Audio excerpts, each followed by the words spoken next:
Welcome to the Redfern, Desmond.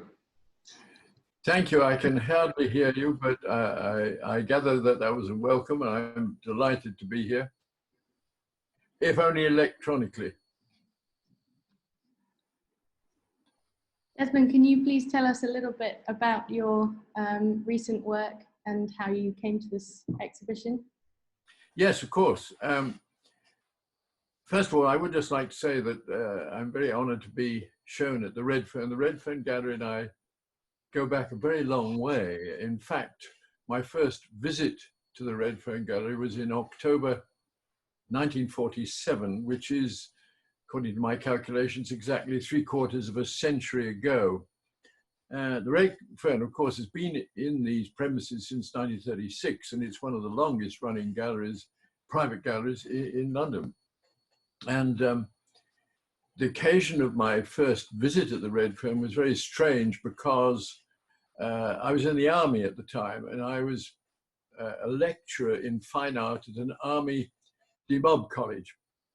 And in October 47, I brought my students to London to take them around the galleries. And we paid a visit to the Redfern, and I've been visiting it ever since.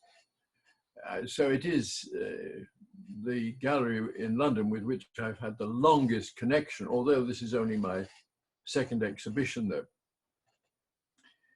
The work in this exhibition is mostly recent work, because although I'm now antique, I'm still actively painting every night. I have a curious nocturnal habit. I don't start painting until 10 p.m. and then I paint through until about 4 a.m. So I get 6 hours completely uninterrupted. I find it very difficult to paint during the daytime. There are too many distractions. But at nighttime, when I go into my studio, I have this wonderful solitude, which is so important to an artist. And there I start to create my biomorphic shapes. I've been inventing a biomorphic world since 1944. My first biomorphic work was done in 1944 when I was still at school.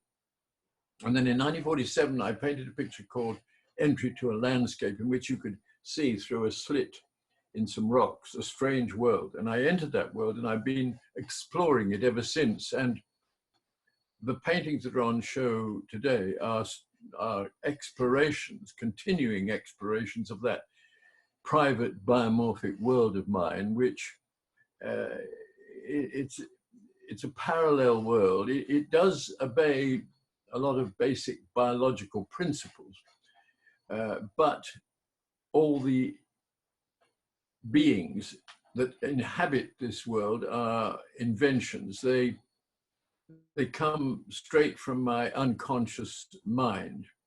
There are no preliminary drawings, no planning. The paintings just grow by themselves on the paper or on the canvas or on the board.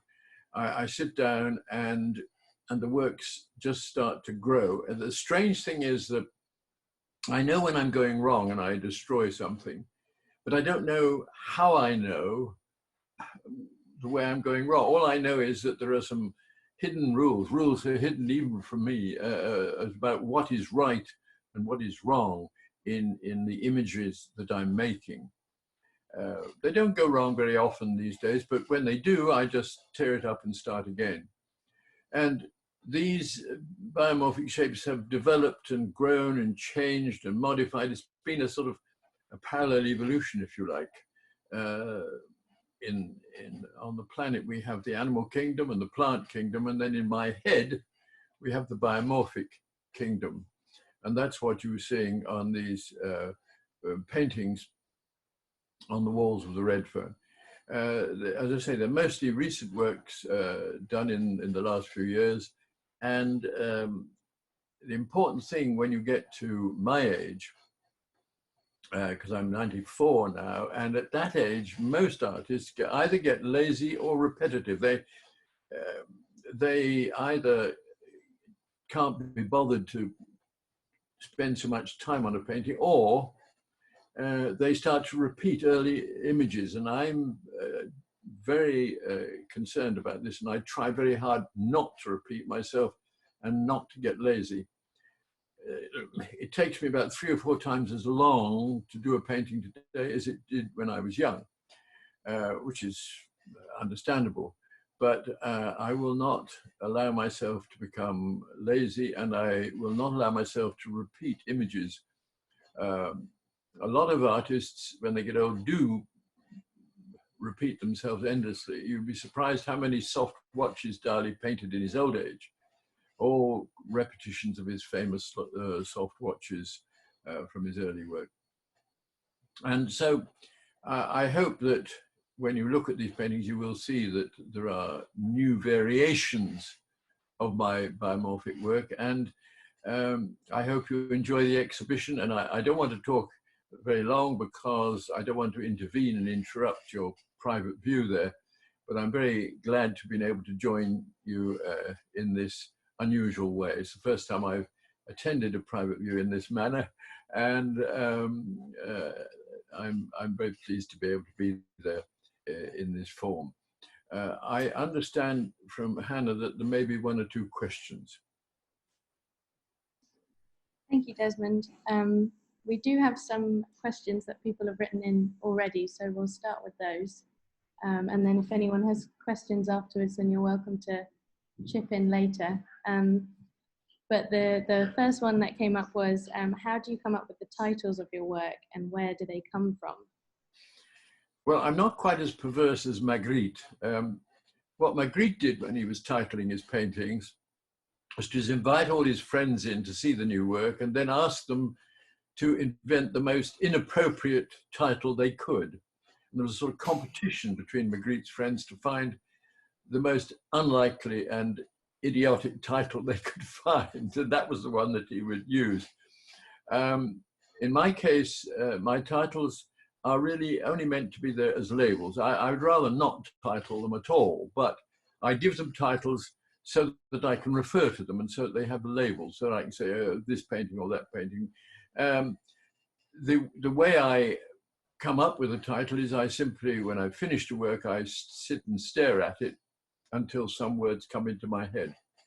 And then I just simply write that down so that there is some vague relationship between the words and the pictures. But of course, the images are not easy to verbalize.